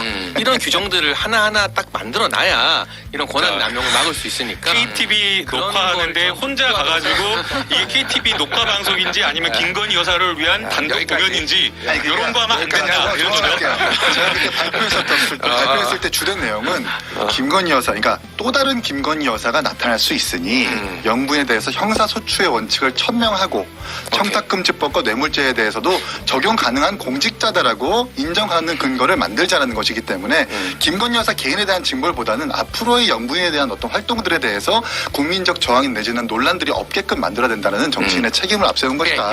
요 얘기는 여기까지 할게요. 그리고 네. 미국의 사례는 일단은 법적인 권한을 공무원 사실상 준공무원 신분을 부여를 하고 예산도 부여를 하고 대신에 이제 모든 일정이나 이런 거를 투명하게 공개를 대통령도 어쨌든 다 공개를 하잖아요. 그렇죠. 지금 그런 식으로 공개를 하니까 여사님께서 굉장히 부정적으로 싫어하실 수도 있겠다 생각은 들어요. 지금의 근데 여사님이라면. 노무현 재단 때, 노무현 예. 대통령 때는 영부인의 일정에 대해서 투명하게 공개가 됐었거든요. 맞아요. 이런 것도 예. 좀 이렇게 좀 우리 알겠습니다. 근거로 만들어 자, 놓자. 벌써 시간이 막 엄청 됐는데 이제 윤왕 갈등 얘기 좀 해볼게요. 일단 나는 근데 개인적으로 너무 피로해, 솔직히 이 윤왕 갈등. 잠시 피곤해. 아니 진짜로 이건 뭐 진영 그런 거 떠나가지고 언제까지 이런 감정 소모적인 감정 싸움을 봐야 되나. 도끼자로 지금 다 썩어 나가고 있다. 지금 나라 지금 망하게 생겼는데 지금 올해도 세수 펑크 29조 6천억 생기고 지금 이 현안이 많은데 얘들이 죄송합니다. 이 사람들이 밥을 먹었네 안 먹었네 뭐 이런 거를 우리가 유치뽕이다 진짜. 난 그 생각을 개인적인 의견을 좀 드리면서 윤왕 갈등 이거 어떻게 해결해? 그러니까 좀 해결책은 지지율 대책회의잖아. 그러니까 평론만 하지 말고 이거 어떻게 해결하면 윤왕 갈등을 어떻게 해결하면 좋을지 해법을 좀 내놔봐요. 해결 방법은 둘 다 윤석열 대통령이나 한동훈 대표나 똑같아요, 성격이. 똑같아? 네, 그러니까 윤석열 대통령도 고집불통, 한동훈 대표도 고집불통. 다만 윤석열 대통령은 반말로 막 이렇게 이 새끼 이렇게 하느냐, 아니면 존댓말로 그 차이만 있을 뿐이지. 두 사람 다 고집은 너무 고집불통인 거예요. 그래서 이번에 뭐 70주년 언론사 행사와 관련되어서 한동훈 대표가 20-30분 전에 취소를 해버렸다는 거 아니에요? 한국경제신문 행사에서. 그게 이제 뭐 대통령실에서 약간 뭐 테이블을 지금 바꿔달라, 한동훈 대표 정치인을 저 대통령 옆에 테이블로 3번 테이블로 바꿔달라고 하니까 한동훈 대표도 기분 나쁘다는 그런 취지에서 약간 항의 차원에서 했던 것 같아요. 그러니까 둘 다 다르지가 않은 것 같아요. 그래서 이 두 사람의 갈등의 골이 뭐 지금 봤을 때는 절대 옆에서 뭐 모든 언론이 다 하잖아요. 보수 언론까지. 근데 그렇게 해도 안 되는 상황이기 때문에 결국에는 한동훈 대표가 쫓겨나거나 아니면 꽝 충돌해가지고 한동훈 대표가 쫓겨나거나 아니면 한동훈 대표가 가지고 있는 어떤 정치적 무기에 의해서 윤석열 대통령이 굽히거나 이 둘 중 양자택일 아닌 이상 결론이 안 날 것 같아요. 잠깐만요. 지금 네. 우원식 국회의장이 보이고 개표하고 지금 있습니다. 개표 결과가 나오려고 하는 것 같은데 아직은 좀 시간이 필요한 네, 것 같아요. 이제 조금 더 우리 얘기를 하다가 제작진에서 좀 얘기를 언지를 주시면은 저희가 바로 그 얘기하겠고요. 어쨌든 그러니까 답은 그거네. 둘이 부딪혀라 빨리. 이럴 게 질질 끌지 말고 차라리 화끈하게 화끈하게 부딪혀서 해서 답을 내라 빨리. 그렇죠. 예. 김남국 의원은 빨리 조만간 빨리 답을 내라라는 거고 우리 장최고. 이게 민주당의 이제 바람 섞기.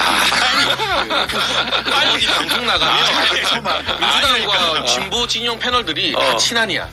왜냐하면 윤석열 대통령을 공격하고 흔드는 도구로서 한동훈 대표 본이든 아니든 그게 사용되고 있다는 걸 한동훈 대표 측에서 경각심을 느껴야 돼요. 어차피 김남국 의원은 나중에 한동훈 대표 안 찍습니다. 무슨 선거에 나오든 맞잖아요. 안 찍을 거잖아. 지금 맞아요. 응원하지 마. 맞아요. 이게 책임 없는 쾌락이야. 무책임한 응원. 아니 그렇게 밀어주고 막 한 거면 나중에 찍어주던가. 자, 그다음 말하세요. 두 번째 제가 아주 좋은 이야기 해줄게. 표라도 예, 더. 좋은 네. 이야기 해줄게. 저는 일단은 한동훈 찍나 그러면? 정말 진지하게 저는 안 찍죠. 근데 정말 진지하게 대책을 마련하자면 대책 좋아. 일단 두 사람의 신뢰가 이제는 바닥인 걸 현실을 인정해야 된다. 현실 인정하자. 그리고 단계적으로 나가야 된다. 근데 용산에서는 갈등 없다고 얘기하잖아. 당과는 갈등이 없어요. 이게 한동훈 그래서 대표와 당정 갈등이 아니라 아. 그래서 제가 한정 갈등이라는 표현 썼더니 한 대표가 되게 욱해서 막 뭐라 하고 그랬었는데 뭐 신동훈 원내대변인도 당과는 문제 없다. 관계 좋다. 근데 한동훈 대표와 불편한 건 부인하지 않겠다. 이렇게 인터뷰에서 말했고 그렇다면 이 신뢰가 떨어진 걸 인정하고 단계적 조치로 이 소통과 신뢰를 회복해야 돼요. 예. 첫 술에 배부르려고 바로 독대가 지금 안 되는 상황이잖아요. 그럼 대통령실에서 추경호 원내대표랑 같이 삼자회동 하자고 역제안을 했는데 그건 한동훈 대표가 또 거절을 했어요. 예. 그러니까 지금 독대할 만큼의 신뢰관계가 아니라면 어쨌든 원내 사령탑을 그 자리에 배석하는 건 명분도 있고 대통령과 둘이서 할 현안 이야기를 원내대표가 끼었다고 해서 못할 건 없거든요. 제가 봤을 때. 그 삼자회동을 일단 한동훈 대표가 받으면 그 이후에 삼자회동 했는데 그래도 좀 이해가 되네. 아 이런 뜻이었구나. 그리고 삼자회동 끝나고 바로 단독이 안 나오네. 웬일로 참지? 이런 신뢰가 조금 쌓이고 나면 그 다음에는 추경호 원내대표 없이도 만날 수 있고 이런 어떤 저는 단계적 조치들이 필요해서 한동훈 대표 측에서 지금 계속 추경호 원내대표를 긁거든요. 신지호 부총장 같은 경우도 언론 보도에 따르면 추경호 대표가 한동훈 대표 욕한다고. 근데 그러더라고요. 그거는 공식화된 건 아니에요. 어. 그렇죠. 그런데 전략부총장이라는 고위당직자가 공식적인 유튜브에서 추경호 원내대표 비판하다가 한번 사단이 일어났어요. 근데 추경호 원내대표가 뭐 친윤이라고 하더라도 한 대표가 추 원내대표를 자기 편으로 못 만들면 이 당에서 아무것도 못해요. 지금 원내 지형상. 그러니까 한 대표도 추 원내대표를 완충장치로 잘 활용해야 되고 대통령실도 추경호가 끼어 있으면 그래 우리도 한번 만나볼 게가 지금 나온 거잖아요. 오케이. 그러니까 이런 단계적 절차를 좀 양측이 밟아가면 안 되냐. 그러니까 한 제가 번에는 안 요약하면은 된다. 네. 그러니까 한 대표 뭐 일명 한 독대가 독대의 마음을 일단 버려라. 그리고 좀 더 단계를 밟아서 이렇게 올라가면서 나중에 신뢰가 쌓이면 독대를 해라. 뭐 이런 거네요. 그런 꼭 독대뿐만이 아니라 조치에 있어서 지금 첫 술에 배부를 수 없는 상황이라는 걸 좀 인정하고 양측이 완충 장치를 둬서 해야 되는데 추경호 원내대표는 일방적으로 대통령실 편드는 사람은 아닙니다. 제가 최근에 근데 추경호 원내대표가 들어서는 안 되는 얘기를 꼭 뭐가 있죠 그런 게? 뭐가 있지 그리고 않을까? 김건희 여사 문제 뭐 이런 거. 어쨌든 원내를 설득하려면 지금 원내에서 굉장히 많은 지지를 받는 추경호 원내대표의 도움이 필수적인데 저는 대통령과 둘이 할 이야기 추경호 원내대표 안 된다라고 거절하면서 그럼 추 대표 입장에서는 또 기분 나쁠 거거든요. 왜 나는 빼? 그러니까 저는 적어도 그 정도 선에서는 한동훈 대표가 이 삼자회담을 받는 식으로. 알겠습니다. 그럼 그 다음엔 또 대통령실도 또 하나 더 양보해야죠. 이렇게 핑퐁이 좀 오가야 된다고 생각합니다. 일단 현실을 인정해라. 진짜 갈등이 있으면 인정하고 단계를 밟아서 해결해보자. 신뢰를 쌓자. 자, 이게 최고. 대책이 없습니다. 대책 없어. 이 이야기 아니, 하려고 대책, 대책 없어. 대책회의인데 대책이 없다고 하면 어떡해. 대책이 없는 것이 대책이 그 정확한 진단도 사실 대책이 될 수 있는데 아, 그래요? 한동훈 대표 같은 경우에는 뭐 독대 논란 때문에 한창 막 시끄럽다가 사그라들 때쯤에 서울의 소리 김대남 녹취가 나온 거란 말이에요. 예. 김대남 녹취에서도 막 뭐 한동훈 대표 비판하고 뭐 이런 이 주변의 환경 자체가 한동훈 대표에게 지금 도움이 될 만한 환경이 전혀 없어요. 거기서 파생되는 여러 가지 문제들, 원내대표를 설득하지 못했던 문제, 당을 장악하지 못했던 문제, 뭐 이런 것들이 계속 부수적으로 나오는 것이기 때문에 더 이상 윤석열 대통령과 한동훈 대표의 관계를 개선할 수 있는 여지는 없다. 심지어 보수 패널이라고 하는 서정욱 변호사 같은 경우에도 뭐라고 얘기하고 있냐면 이거 답이 없다. 한동훈 대표가 조기 사퇴하고 다른 지도부가 꾸려져야 된다고 입 밖으로 꺼내고 있는 상황이란 말이에요. 국민의힘 자체에서도 그렇게 판단하고 있는데 한동훈 대표가 무슨 수로 이 관계를 개선할 수 있겠어요. 제가 볼 땐 대책 없고 한동훈 대표가 뭐 이 독대에 대한 집착을 이건 그냥 부수적이고 아주 얕은 문제들이고 완전 공감, 완전 더 이상 공감. 이제 한동훈 네. 대표는 뭐 이렇게 좀 윤석열 대통령과의 관계에서 있어서는 뭐 가능성이 없다. 완전 희망이 공감. 없다고 네. 생각을 그 가능성이 없는 건 알겠는데 네. 뭘 해야 될 거 아니야 아니, 근데 한동훈은. 지금 이제 제가 그러니까 뭘 하지 않는 것이 지금 한동훈 대표의 지금 내년 전략이잖아요. 9월까지 아무것도 안 하고 그냥 숨만 붙어 있는 상태로 특검도 가자고. 그렇고 사실상 식물 대표로서 계속해서 그냥 숨만 깔딱깔딱 해가고 있는 이런 상태인데 네. 이런 상황에서 임기 채우고 말 것 같아요. 저는 이기인 최고위원의 말에 완전 공감하고요. 지금 우리 장해찬 전 최고가 당 밖에 나와 있다 보니까 윤석열 대통령이 좀 거리가 멀어진 것 같다. 절대 단계적으로 안 돼요, 지금. 이미 파국으로 가가지고 회복할 수 없는 관계까지 됐기 때문에 신뢰를 단계 쌓아가자 말은 좋지만 너무 이상적이고 지금 윤석열 대통령 뭐 성정이나 윤석열 대통령 성정뿐만 아니라 한동훈 대표도 비슷하잖아요. 지금 서로 삐지고 있는 상황이어서 절대 안 된다라고 보고요. 그래서 파국으로 진짜 한동훈 대표가 할 수 있는 건 두 가지로 봐요. 하나는 진짜 꽝 하고 부딪혀가지고 싸울 때까지 싸워보는 것 하나이고요. 두 번째는 저는 이제 두 번째도 하나의 아니라고 봐요. 어쨌든 지금 이 윤석열 정권이 임기가 2년 반 이상이 남아 있어요. 예. 근데 정부가 잘 되려면 여권에서 사실은 여당에서 잡음 없이 잘 뒷받침을 해줘야 돼요. 근데 이제 지금 이렇게 사사건건 정부와 잡음을 내고 충돌한다라고 하면 그게 이제 사실 여러 가지 모든 정책에 다 좋지 않거든요. 그래서 물러나는 것도 하나의 방법이다. 명분을 만들어서. 한동훈 그두 대표가 가지 물러나는 게 꽝 부딪혀가지고 죽을 때까지 싸우건가 아니면 두 번째는 명분 있게 물러나는 거 두 가지 장해찬 방법밖에 최고도 없어요. 왠지 수긍할 것 같아요. 그래서 내가 두 번째는 좋은 이야기일 거라고. 제가 여기서 네. 두 사람은 이제 텄다. 싸우라라고 할 수는 없잖아요. 대책을 달라며. 그냥 안 될 것 너무 같아도 이상적이잖아.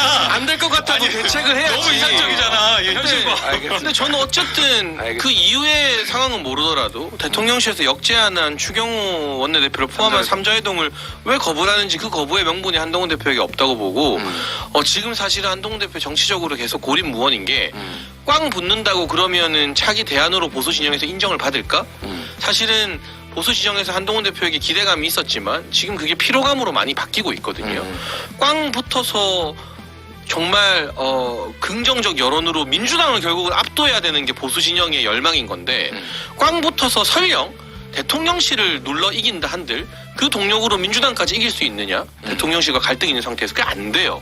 그리고 그만두는 것도 저는 한동훈 대표 입장에서 책임감 없는 행동으로 보여질 수 있거든요. 네.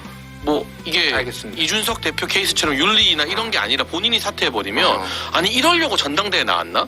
다들 많이 쉬라고 하고 좀 공부 더 하라 할 때 말을 듣지. 그래서 지금 어디로 가도 한 대표가 쉽지 않은 상황이에요. 쉽지 않은 상황이다. 요거 연장선상으로 짧게만 요거 여쭤볼게요. 보궐선거 결과가 어떻게 나올지는 모르겠어요. 아직 이제 뭐 단일화 이슈도 있고 지금 부산에서 금정구에서는 지금 아이고. 조국혁신당 민주당 단일화한다 뭐 이런 룰까지 정해졌는데 결렬됐다 네, 보도가 결렬됐다 또 나왔어요. 오전에 보도가 나왔어요. 또 나왔어? 예. 바빠가지고 오전에. 아이고. 어쨌든 자 그러면은 제가 이제 궁금한 건 그래요. 제가 국민의힘에서 뭐 친윤계들이 하는 얘기 뭐 이런 얘기 들어보면은 뭐 이번 기회에 비대위원장이나 한동훈한테 선물해 주지 뭐 이런 얘기까지 선거 결과 보고 뭐 이런 얘기까지 나와요. 어떻게 될 것 같아요? 근데 저는 강화랑 금정에서 국민의힘이 진다는 건 말도 안 되는 일이고 안 된다. 이거는 일단 저는 이 두 자리는 국민의힘이 어쨌든 가져갈 거라고 전망을 이긴다, 하고요. 무조건. 이게 어떤 경우에도 져서는 안 되는 지역이에요.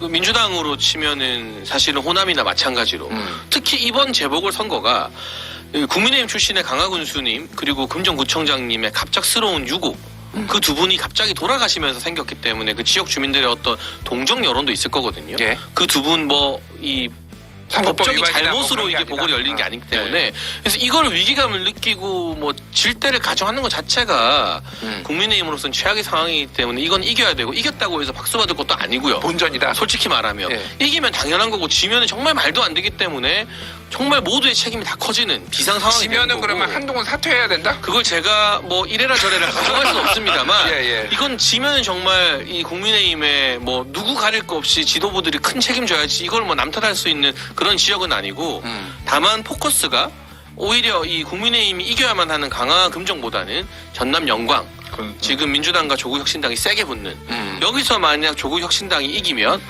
이재명 대표 호남에서 버림받았다라는 이야기가 막 분출될 겁니다. 10월에 호남에서 한 방 맞고 11월에 유죄로 두 방 맞으면 이제 흔들리게 되는 거거든요. 그래서 오히려 이 보궐선거의 핵심 지역은 전남 영광이지 영광이다. 강화와 금정이 뭔가 변수가 되긴 좀 힘들 것 같아요. 보수 잠시만요. 아직 개표가 이제 다 처음인 것 아닌데 같습니다.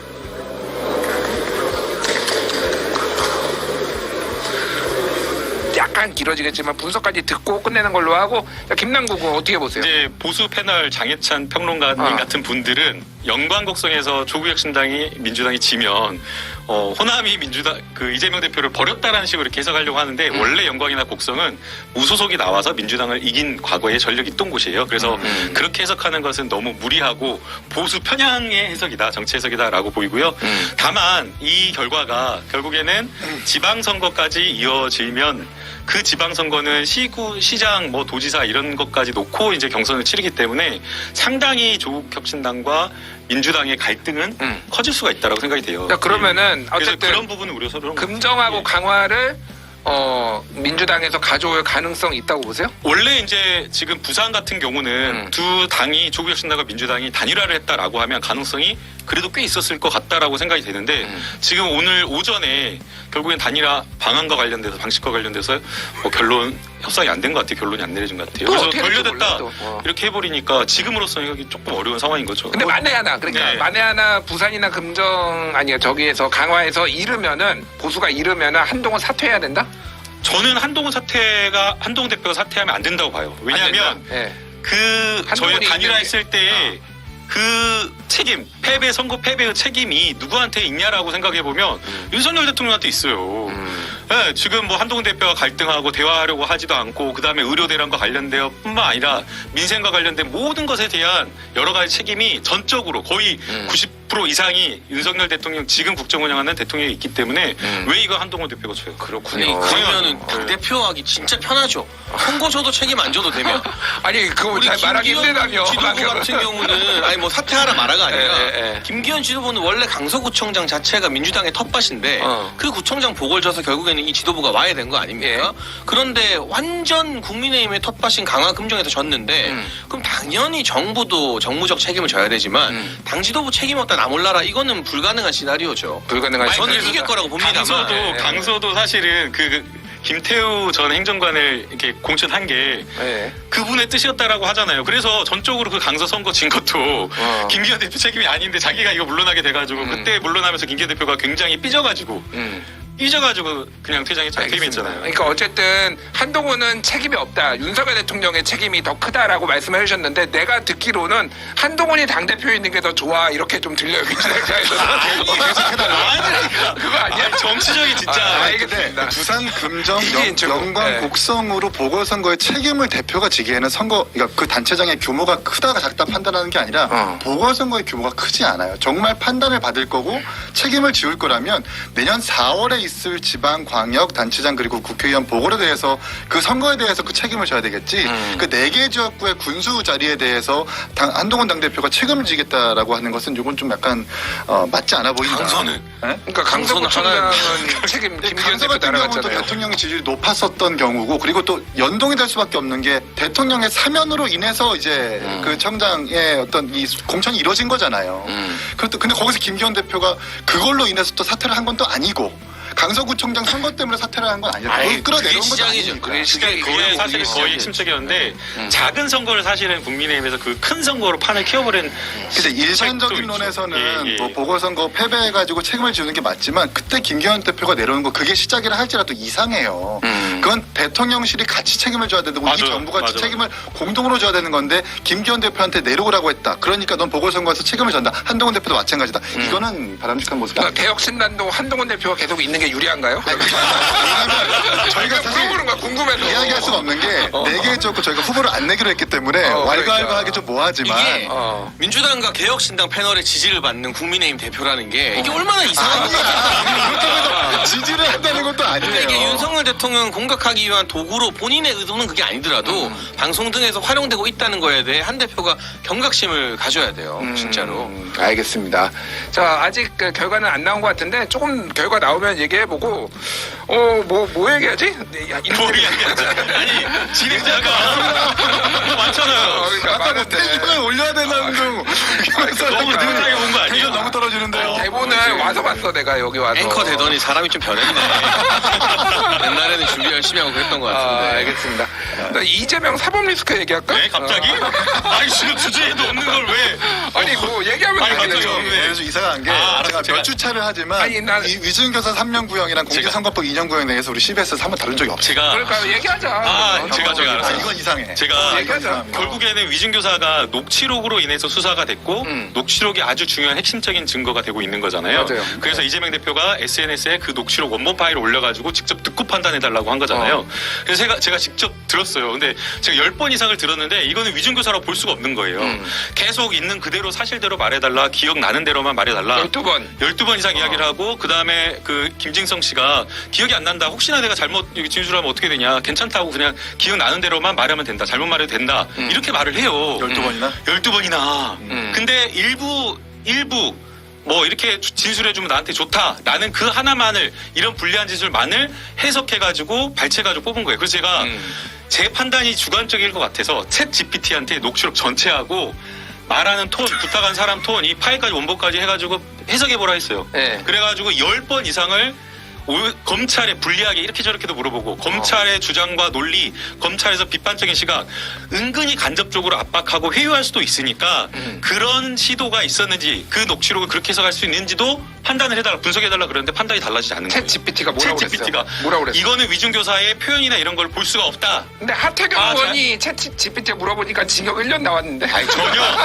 그러니까 질문자의 의도에 따라서 달라질 수가 있어요. 그런데 어떤 정보를 넣느냐에 따라서 다른 거죠. 근데 저는 오히려 검찰의 논리, 이재명 대표에게 불리한 그 논거와 주장으로 시각에서 그 시각에서 판단해달라고 했는데 오케이. 챗GPT가 그렇게 오케이, 판단했어요. 잠깐. 이건 뭐 거짓말할 수 없어. 그러면은 내가 각자 물어볼게요. 근데 이제 발표되면은 이제 끊을 겁니다. 근데 그러면은 공직선거법은 빼고 일단 빼고 위증조사 어떻게 나와요? 아니 위증교사 지금 그게 위증교사 성립이 안 된다니까. 그러니까 그 무죄? 무죄. 전 무죄가 나와야 된다. 무죄는 변호사, 법조인의 어떤 명예를 걸고. 아니 챗GPT가 그랬다니까. 저도 무죄. 그러니까 이번에 제 이게 개인적 최고. 판단. 어떻게 봐요? 1년 실형 이상은 나온다. 1년 실형 나온다. 네, 그러니까 일단 근거를 얘기해줘요, 지금까지 위증교사 다뤄졌던 뭐 한 30건 정도에서 벌금형은 한 20%밖에 안 됐고 전부 다 실형이 나왔었던 그만큼 위증교사에 대해서 판사도 그렇고 검사들도 그렇고 매우 무겁게 바라보고 과연 챗 GPT가 이재명 대표가 김진성 비서와에 있어서 우월적 지위임을 알고 있었을까요? 아무리 12번이나 사실대로 말을 하고 했다 하더라도 이재명 대표는 김진성 비서에 있어서 우월적 지위에 있었던 사람이에요. 우월적 지위에 있는 사람이 너 사실대로 말해. 12번이나 이렇게 했다는 거는 김진성 비서로 하여금 압박을 받을 수밖에 없습니다. 그것도 충분히 위증교사로 받아들일 수 있는 판례들이 여러 가지가 있고요. 그렇기 때문에 이제 검찰도 그렇고 이제 영장을 심사했었던 판사도 이거는 소명의 이유가 있다. 소명의 필요가 있다라고 인정을 한 거죠. 그렇기 때문에 위증교사는 쉽게 무죄가 떨어지지는 않을 것이다. 저는 이렇게 판단합니다. 그러면 지금 징역 1년, 집행유예도 아니고 그냥 생으로 징역 1년. 징역 1년. 징역 왜냐하면 1년. 위증교사가 자신의 어떤 그 전과 전력을 기반으로 한 또 다른 이 사건이기 때문에 검사와 판사 입장에서는 이거를 뭐 이렇게 감형하거나 이런 이유가 없다. 그러니까 뭐 이제 검찰이 발표한 건데 지난 5년간 위증교사에서 벌금형이 나온 거는 6.2%밖에 안 된다. 그러니까 94%는 93.8%는 이제 실형, 이제 집행유예가 나왔으니까 벌금형 가능성은 없고 아예 무죄가 나오거나 사실상 이제 실형이 나오거나 집행유예가 나오더라도 실형 나오면 이럴 가능성이 좀 높은 것 같아요. 자, 장해철 최고는 어떻게 봐? 저는 일단 얼마? 제 주변 많은 전문가들 이야기 들어보면 징역 1년에 집행유예 2년 정도를 상수로 보고 있는 것 같고 징역 1년에 집행유예 2년. 네, 그게 뭐 평균적일 것이다라고 보고 있는 것 같고 위중교사가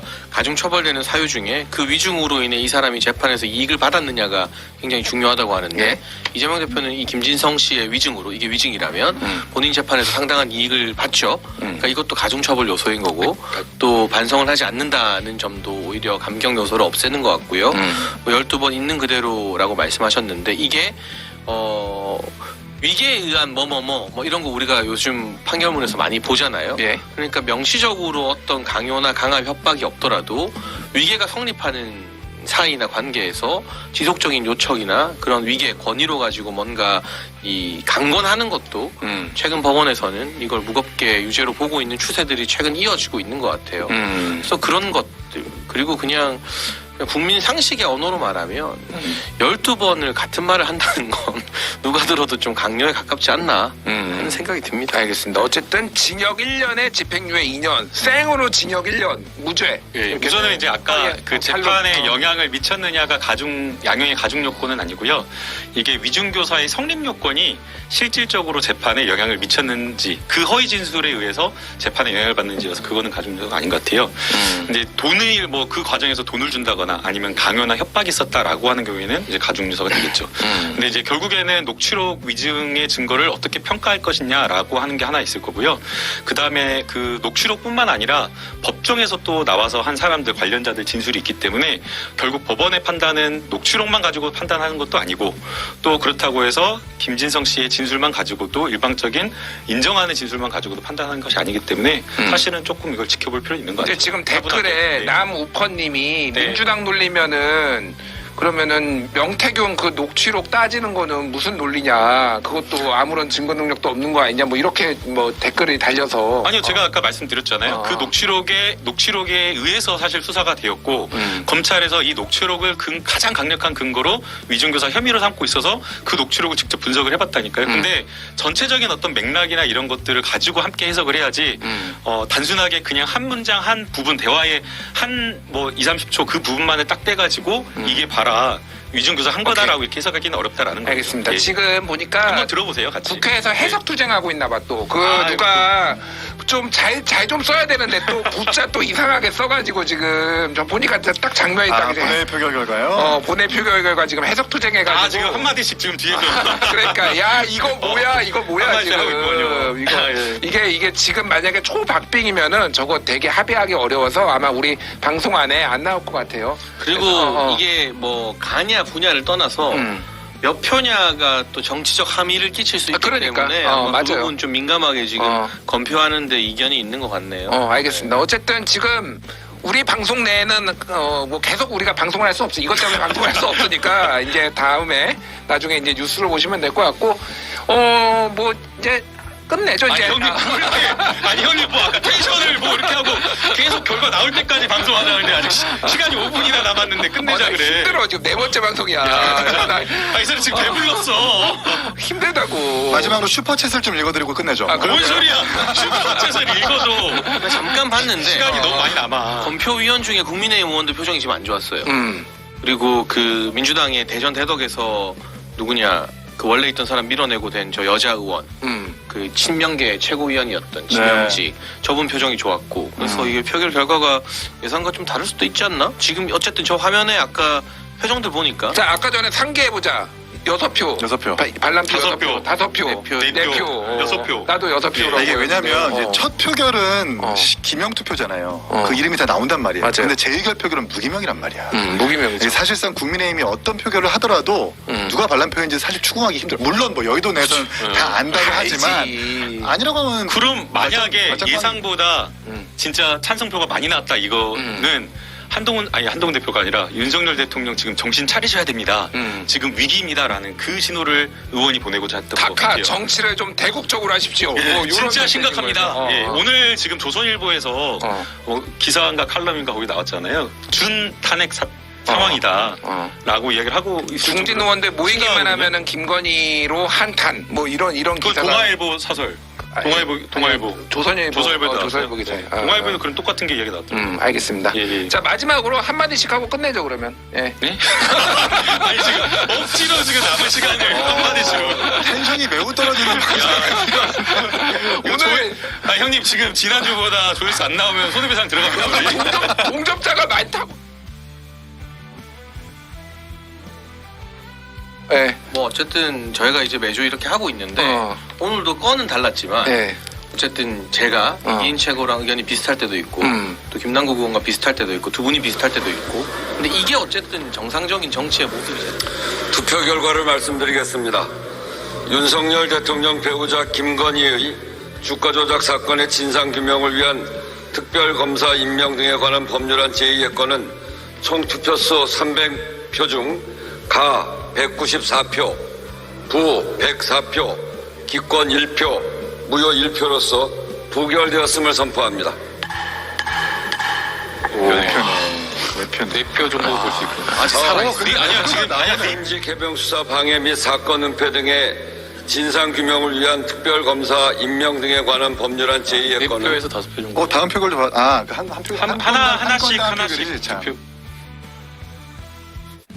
그러니까 지금 보면 그 가가 194가 나왔고요. 기권 하나. 무가 104가 나왔고 그 기권 하나 무효 하나 이렇게 나왔던 것 같아요. 그러니까 기권 무효 포함한 법률 일부 개정 법률안 제2의 건은 총 투표수 300표 중 가 187표, 부 111표, 무효 2표로서 부결되었음을 선포합니다. 지금 다음 세 분의 5분 발언을 듣도록 하겠습니다. 먼저 마무리하시죠. 기사님. 마무리하라고 말씀하십니다. 마무리하시라고. 마십니다. 알겠습니다. 자, 결론은 어쨌든 이제 부결로 나왔고, 뭐 우리가 예측한 게 뭐 사소한 차이긴 한데 안 될 거라고 했고 대체적으로 맞았다. 사실 뭐 이거를 정확하게 숫자를 맞추는 게 의미가 있는 건 아니고. 네. 왜 내가 맞추니까 숫자를 맞추는 게 열심히 맞췄고 인정. 밥 사줄게 내가 다음에. 마무리하시죠. 예, 알겠습니다. 오늘 세 분 고생하셨고, 제가 진행하는 건 좀 마음에 드셨나요? 좋습니다. 텐션이 너무 떨어지는 것 같아요. 텐션을 좀만 더 올려주시면 처음에 좋겠습니다. 시작할 때는 텐션 업하자 그랬는데 알겠습니다. 저도 이 세 분과 오랜만에 만나면서 즐거웠고요. 반갑습니다. 제가 뭐 기회 되면은 또 한 번씩 와가지고 이런 좋습니다. 식으로 또 재기로 재미로 하겠습니다. 오늘 시청해주신 여러분 감사드리고요. 저희는 다음 주에 다시 돌아오겠습니다. 여러분 감사합니다. 네 감사합니다. 네.